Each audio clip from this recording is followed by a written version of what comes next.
দর্শক, আজ আপনাদেরকে দক্ষিণ বাংলার অন্যতম প্রাচীন প্রত্নতাত্ত্বিক নিদর্শন দেখাতে নিয়ে এলাম। বাংলাদেশের খুলনা বিভাগের কয়রা উপজেলার বহু প্রাচীন গ্রাম আমাদি। ইতিহাস প্রসিদ্ধ এই গ্রামের পূর্ব পাশ দিয়ে বয়ে চলেছে কপোতাক্ষ নদী। বহু প্রাচীন প্রত্নসম্পদ, ঐতিহাসিক মসজিদকুড় মসজিদ। স্থানীয় জনশ্রুতি অনুযায়ী খান জাহান আলীর সহচর বুড়ো খাঁ ও তার পুত্র ফতে খাঁকে খুলনা জেলার কয়রা উপজেলার মসজিদকুড় গ্রামে অবস্থিত মসজিদকুড় মসজিদের নির্মাতা বলে ধরা হয়। খান জাহান আলী ঝিনাইদহের বারবাজার থেকে সদল বলে যশোরের মুরলী পর্যন্ত পৌঁছে একদল সঙ্গী নিয়ে বাগেরহাটের দিকে যান এবং তার বিশ্বস্ত সহচর বুড়ো খাঁর নেতৃত্বে আরেকটি দলকে মসজিদকুড় বেতকাশী অঞ্চলের দিকে প্রেরণ করেন। খান জাহান আলীর নির্দেশ ও দৃষ্টান্ত অনুসরণ করে পথের স্থানে স্থানে তারা জলাশয় খনন, রাস্তা ও মসজিদ নির্মাণ করেন।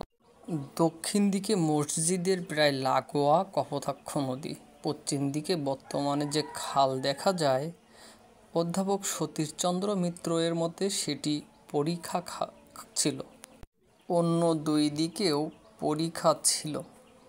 একটি মসজিদের চারিদিকে এমন শক্ত প্রতিরক্ষা ব্যবস্থা কেন ছিল তা সঠিকভাবে জানা যায়নি।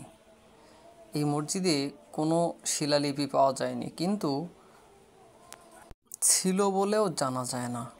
বাগেরহাটের ৬০ গম্বুজ ও ৯ গম্বুজ মসজিদের সঙ্গে মসজিদকুড় মসজিদের গঠন প্রণালী ও স্থাপত্য কৌশলের সাদৃশ্য থাকার কারণে এটি খান জাহান আলী কর্তৃক নির্মিত বা সমসাময়িক বলে ধারণা করা হয়। মসজিদের চার কোণে ৪টি গোলাকার টারেট আছে। বিরাট আকারের মিনারগুলি ছাদের কার্নিশের উপরে ওঠেনি। এগুলোকে ৪টি গোলাকার ও উদ্গত ব্যঙ্গ বা স্ফীত রেখা দ্বারা অলঙ্কৃত করা হয়েছে। মসজিদের বাইরের দেওয়াল দক্ষিণ, পূর্ব ও উত্তর দিকে পোড়ামাটির চিত্রফলক দ্বারা অলঙ্কৃত ছিল। খিলান ও কার্নিশের উপরেও অনুরূপ অলঙ্করণের কাজ ছিল। এগুলোর মধ্যে ছিল পদ্মফুল, মালা, বিলম্বিত রজ্জু ও ঘণ্টা ইত্যাদির প্রতিকৃতি। মসজিদের অভ্যন্তরে আছে ৪টি প্রস্তর স্তম্ভ। ইটের তৈরি ভিত্তিবেদির উপরে প্রতিষ্ঠিত প্রত্যেক স্তম্ভ ২টি করে পাথরের সাহায্যে নির্মিত। উচ্চতার সমতা রক্ষার জন্য নিচে ইটের তৈরি ভিত্তিবেদি কম বেশি উঁচু করে নির্মিত।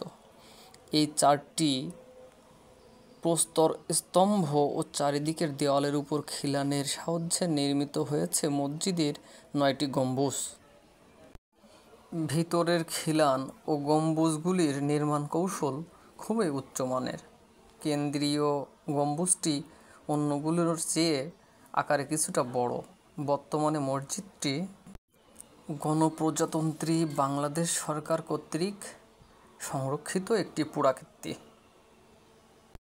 দর্শক, প্রতিদিন দূর দূরান্তের অনেক দর্শকই এই মসজিদটি ভ্রমণে আসেন।